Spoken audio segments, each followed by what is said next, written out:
Pernah nggak sih ngerasa makin sibuk di gereja, kok malah makin kosong? Kalau iya, Anda nggak sendirian. Banyak banget orang Kristen yang tulus hatinya, tapi terjebak dalam pemikiran keliru kalau sibuk itu sama dengan saleh. Tapi apa benar itu yang Tuhan mau? Yuk kita bedah bareng kesalahpahaman yang bisa berbahaya ini. Kutipan ini, wah ini benar-benar bikin kita berhenti sejenak ya. Ini bukan cuma kalimat keren, tapi pengingat yang keras kalau pelayanan yang salah arah itu nggak cuma bikin capek, tapi bisa-bisa menghancurkan. Makanya penting banget buat kita ngerti apa sih makna pelayanan yang sejati itu. Oke, ini dia gambaran besar pembahasan kita kali ini. Kita akan mulai dari bongkar mitos soal kesibukan, terus kita gali lebih dalam makna pelayanan yang sesungguhnya. Setelah kita lihat teladan sempurna dari Yesus, kita juga akan berani lihat sisi gelapnya, pelayanan yang jadi racun. Tapi tenang, kita juga akan cari solusinya, menemukan ritme yang sehat, sebelum akhirnya kita simpulkan, apa sih ukuran iman yang sejati itu? Oke, bagian pertama. Yuk kita langsung hadapi monster yang satu ini. Mitos tentang orang Kristen yang super sibuk. Ide ini kayaknya familiar banget ya. Kan, kita sering banget ngukur kerohanian seseorang dari seberapa padat jadwal pelayanan mereka. Padahal, ini tuh jebakan. Alkitab nggak pernah menyamakan kesibukan dengan kesalehan. Justru sebaliknya, pemikiran ini bisa menjerumuskan kita ke iman berbasis performa, di mana kita tanpa sadar mencoba membeli perkenanan Tuhan dengan semua aktivitas kita. Jadi, kalau gitu, gimana dong cara ngerti pelayanan yang benar? Ya, kita harus balik ke sumbernya, ke bahasa aslinya dalam perjanjian baru. Kata pertama, diakonia. Coba deh, lupain dulu soal jabatan-jabatan keren di gereja. Ini tuh ngomongin soal tindakan praktis sehari-hari. Kayak bawain makanan buat tetangga yang lagi sakit, atau bantuin teman pindahan rumah. Ini pelayanan yang lahir dari hati, bukan cuma karena ada di struktur organisasi. Terus ada doulos, yang artinya hamba. Nah, ini ngomongin soal sikap hati kita. Ini adalah postur batin kita yang sepenuhnya menyerah sama kehendak Tuhan, bukan kehendak kita sendiri, apalagi tuntutan orang lain.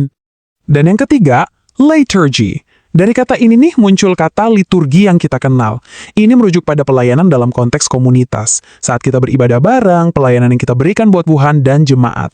Jadi, kalau kita gabungin tiga-tiganya, tindakan praktis, diakonia, sikap hati seorang hamba, doulos, dan ibadah komunal, liturgia, kita dapat gambaran yang utuh. Pelayanan sejati itu bukan aktivitas membabi buta. Di Roma 12, Paulus menyebutnya logike latreia, ibadah kita yang masuk akal. Ini adalah respons yang sadar, yang logis atas anugerah Tuhan, bukan sekedar lari di treadmill keagamaan tanpa henti. Nah, ngomongin soal teladan yang paling pas, kita nggak usah cari jauh-jauh, cukup lihat Yesus. Ini dia, inti dari misi Yesus. Kalimat ini membalikkan semua logika dunia tentang kekuasaan. Raja di atas segala raja datang bukan buat dilayani, tapi justru untuk melayani. Ini fondasi dari semua pelayanan kita. Tapi, nah ini dia. Coba perhatiin baik-baik. Di tengah-tengah pelayanan yang paling sibuk dan paling intens, Yesus justru ngasih perintah radikal ini. Ayo, kita istirahat. Buat dia, istirahat itu bukan kemewahan, tapi bagian penting dari pelayanan itu sendiri. Ritme ilahi inilah yang sering kita lupakan. Dan di sini nih perbedaannya kelihatan jelas banget. Modelnya, Yesus itu seimbang. Pelayanan yang sungguh-sungguh diimbangi dengan istirahat yang disengaja. Pelayanannya itu mengalir dari identitasnya sebagai anak Allah. Nah, kalau mitos modern, itu kayak lari di treadmill yang nggak ada tombol stopnya. Kita sibuk untuk mencari identitas yang ironisnya malah membawa kita ke kehancuran. Oke, sekarang kita masuk ke bagian yang mungkin agak kurang nyaman, tapi penting banget. Gimana kita bisa tahu kalau pelayanan yang tadinya baik, malah jadi racun? Jadi, kok bisa sih kita sampai salah jalan? Akarnya tuh rumit. Ada budaya gereja yang tanpa sadar memuji pahlawan yang kecapean. Ada juga teologi yang salah kaprah, yang bikin kita ngerasa harus bayar anugerah Tuhan. Dan kalau mau jujur, ada juga kebutuhan di dalam diri kita buat merasa penting dan diakui. Nah, semua ini kalau dicampur jadi ramuan yang beracun. Ini pertanyaan penting buat kita renungkan masing-masing. Coba deh tanya ke diri sendiri. Pelayanan yang saya lakukan ini bikin saya lebih hidup dan lebih dekat sama Tuhan, atau justru bikin saya capek, sinis, dan makin jauh darinya? Dan bahayanya ini nyata loh. Ini bukan cuma capek biasa setelah seharian kerja, burnout itu kekosongan emosional yang dalam. Rasanya tuh pelayanan yang dulu kita cintai, sekarang jadi hambar. Kita jadi sinis, merasa asing. Dan yang paling menyakitkan, dampaknya seringkali tumpah ke orang-orang yang paling kita sayangi di rumah. Ada lagi bahaya lain yang lebih halus, narsisme spiritual. Ini terjadi waktu pelayanan bukan lagi soal Tuhan, tapi soal membangun citra diri kita yang super rohani. Ini persis seperti yang Yesus peringatkan di Matius 6 ayat 1, jangan lakukan kewajiban agama supaya dilihat orang. Oke, setelah kita tahu masalahnya, sekarang gimana solusinya? Gimana caranya kita bisa kembali ke jalan pelayanan yang sehat dan berkelanjutan? Ini dia 5 langkah praktis yang bisa kita coba. 1. Cek lagi motivasi kita. Ini karena kasih atau karena rasa bersalah? 2. Pasang batasan. Belajar bilang tidak itu penting, biar ya kita jadi lebih berkualitas. 3.